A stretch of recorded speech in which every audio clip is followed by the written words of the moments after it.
जरांगे पाटील यांच्या आंदोलनाचा सकल मराठा समाजातर्फे माहुरात विजय उत्सव साजरा। मराठा समाजाला आरक्षण मिळावे याकरिता म्हणून संघर्ष योद्धा मनोज जरांगे पाटील यांनी 29 ऑगस्ट पासून मुंबई येथील आझाद मैदानात आमरण उपोषण सुरू केले होते। याकडे राज्यभराचे लक्ष वेधले गेले। जरांगे यांना पाठिंबा देण्यासाठी राज्यभरातून हजारोंच्या संख्येने मराठा बांधव मुंबईत दाखल झाले। या आंदोलनकर्त्यांचा धसका शासनाने चांगलाच घेतला। अखेर जरांगे पाटील यांच्या उपोषणास यश प्राप्त झाले व राज्य शासनाने या आंदोलनाची दखल घेत जरांगे पाटील यांच्या असलेल्या शर्ती मान्य केल्या। मराठा समाजाच्या मागण्या पूर्ण झाल्याने माहूर शहरात मराठा बांधवांनी फटाके गुलाल उधळून जल्लोष साजरा केला। यावेळी माहूर येथील सकल मराठा समाजातर्फे माहूर शहरातील छत्रपती शिवाजी महाराज, डॉक्टर बाबासाहेब आंबेडकर आदी महामानवांना मराठा बांधवांनी अभिवादन केले।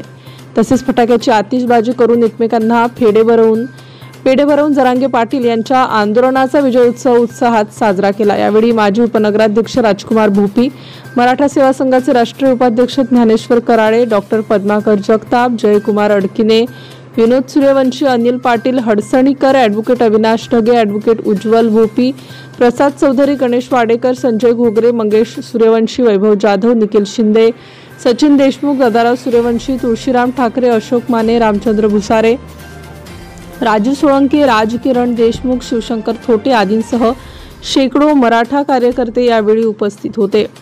प्रतिनिधी अंबादास मुक्टे, माहूर। नवनवीन घडामोडी जाणून घेण्यासाठी नवराष्ट्र माझा या आपल्या YouTube चॅनलला लाईक, शेअर व सबस्क्राईब करा। धन्यवाद।